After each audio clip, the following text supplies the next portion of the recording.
welcome back to another video. So today is going to be part 2 of this addiction story that I'm going to be telling you guys. Okay guys, so again, in today's video, we're going to be talking about addiction, drug use, description of what type of drugs I was using. If anything like this is hurtful, harmful, triggering for you in any way, please click out of today's video. As always, there will be other options linked up in the cards for you right now to go and watch in its place. If you want to hear part 1, it will be linked up in the card. As always, if you're already subscribed, welcome back, my darling. If you have not yet subscribed, please subscribe. Join a part of the family community that we have growing here on YouTube. And while you're down there subscribing, also turn your notification bell on for all notifications to become a part of the Morgan Shay. Notify, gang. Whew. Picking up where we left off, the last bit of what I told you guys last time was that I went to rehab after getting out of the hospital. I stayed 31 days. I was actually about to go into the actual program. That was going to start on the 32nd day for me because I ended the program on a Friday. So on Saturday and Sundays at this rehab, there was other things that you did. So I actually wouldn't start the class until that coming Monday. So I had someone come pick me up that Saturday. This person was a family member. This family member had issues. That's how I'm going to put it. And also just wanted company. So they come get me and I immediately leave. I get there and I leave that night. I go and I get high. We're going to kind of skip around a little bit here, but I want you guys to really know the picture. So I got to thinking about it yesterday, and what I decided to do was to cut this in half. I'm going to cut out some pieces, separate stories, and I feel like it's irrelevant to what I'm trying to do here, but I am going to tell you guys in the future. Just know that. But there are a few things that I'm going to leave out just to shorten this a little bit. So instead of a 6-part, this is going to be a 3-part. We're going to fast forward about 4 months. It just got to where I knew how affordable heroin was. I knew how expensive where I am Opanas were at the time. At the time, they were like 80 bucks for one. So I was dangerously getting addicted to heroin. And unfortunately, I had become good friends with someone whose wife. Now, here's the deal. This got really dangerous for me because I became friends with her, and slowly but surely she started giving me little tasks. And I kind of mentioned this beating around the bush in the last video, me meeting these people, but I became really good friends with the wife about 4 months after I got out of rehab. And she started giving me tasks like watch the kids, pick the kids up from school, take my kids to baseball practice, cheerleading practice, you know, do this, do that, go to the grocery store, whatever. And they would keep me high, like had more than enough all the time. This got super dangerous. My relationship with my parents had drifted completely away because they were so excited with the thought that I was going to get sober when I went to rehab. Like my mom and my stepdad did everything possible to make me completely comfortable. My mom had so many packages delivered of, you know, comfortable blankets and clothes and, you know, games and everything, snacks. And I left before I even went into the actual program. So the full program at this rehab was supposed to be 6 months. Like my relationship with my parents was completely like shit. It was non-existent. Christmas is coming up. And the thing that I had done in the past on holidays was I would be sick and go to these functions because I would be around the kids and I wouldn't want to be high while being around the kids. My mom calls me and she was like, we want you here for Christmas. I didn't go for Thanksgiving, and she was like, you're coming to Christmas.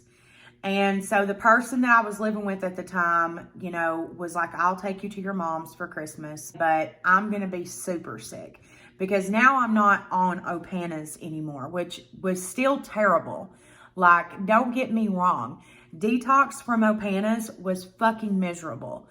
But heroin, like going 30 minutes was like fucking terrible. Like waking up in the morning after 30 minutes of being up, bitch, I was like shitting myself. And that is no exaggeration. It was bad. I knew that I wasn't going to be able to function. Like it was not going to be a good experience for myself or anyone else if I went to this Christmas function completely sober. Like it would have been bad. So I decided to hit up an old friend of mine and get an Opana. I did it and went to my mom's. However, I started to feel bad, which I've never experienced this with anything else. I had been without those before and done something else and it'd be fine. This was completely different, guys. Like my legs still hurt, like my body ached. And I have a photo that I'm going to put in right now of me at this Christmas. I'm going to have to like cut out my family because I don't want to put them in here, but it like they had, I don't know if they had any idea or not. We've not spoke about it since, but it was completely miserable.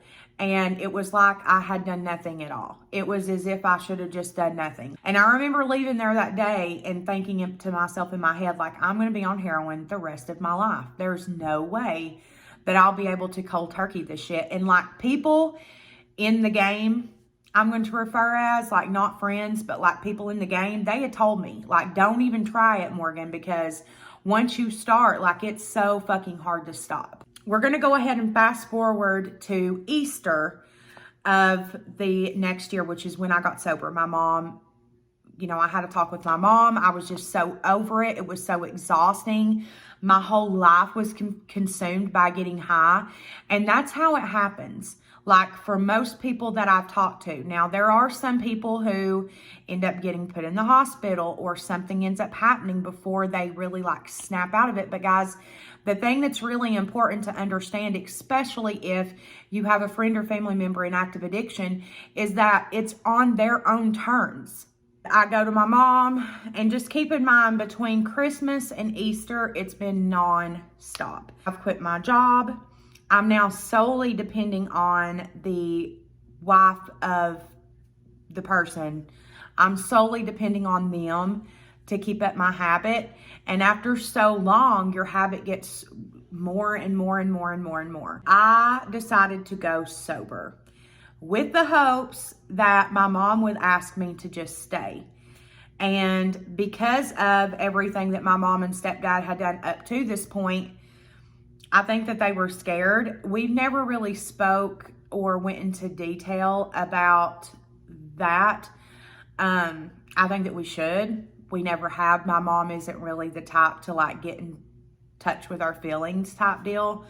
But I think the reason why, because I know my mom, and I think the reason why she didn't just come out straight and say, Morgan, why don't you come here and get sober, was because she was terrified. She was scared of, you know, what my intentions were or what type of people I was around. You know, there's probably many things. Because like I said, guys, I was far from the person that I am today. Like nowhere near the person that I am today. I was very sick this day. And part of it for me, when I'm going through withdrawals, is I get really, really emotional. So I will cry over anything. And I remember crying and just telling her that I was exhausted and I was so over it. And my health was getting bad. And she was basically like, okay, you know, whatever. So I end up leaving, and at this time, I'm living in a motel. I have one duffel bag, which I've told you guys this before. In this duffel bag, I have 3 pairs of pants, 2 pairs of socks. I have a few pair of underwear, like a couple of shirts, and a pair of flip-flops. I didn't even have tennis shoes. Everything was gone. I had no phone. I had nothing. I get back to the motel. I get high as soon as I get there. And my motel phone rings, which it only rang in the mornings when we'll call this person's wife. We'll call her Susan, nowhere near her name. But Susan would call me in the mornings before she would come pick me up. And so I was like, who could that be? And so I answered the phone, and it's my mama. And she's like, are you serious about wanting to get sober? And I said, I've never been more serious about anything in my life. And she said, okay, I'm going to have your sister come pick you up in the morning, and you're going to detox here. I go to my mom's the next morning. I do get high before I go. So this is another part that I don't know if I've said before, ever. That might be the first time I've ever said it out loud, is here on camera. But I did. I got extremely, extremely high on heroin. My sister came and got me. And that night, I started to feel terrible. It started in my legs, worked its way up to my hips. I remember that my shoulders and my neck hurt. It felt like my eyeballs were going to pop out of my head. It was fucking terrible. It was fucking terrible. I went through withdrawals literally for an entire month. I did not feel like I do today for a full month. Like I was able to like work and do normal day-to-day tasks after a couple of weeks. But the first 2 weeks, every day was fucking miserable. I didn't leave the bed. The first 5 days, I had no bowel control. I literally was shitting myself.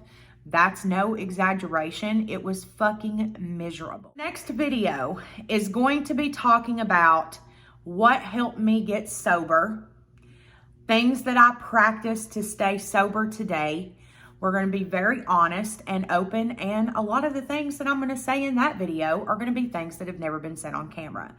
And again, the point to all of this is to help someone with just the tiny molecule that maybe just one person hears this and it helps. That's all that matters. As I told you guys in the last video, there is a link and phone number down below to the National Drug Addiction Hotline and the website if you are trying to talk to someone or you're trying to look into options to get help or information. It is linked down below.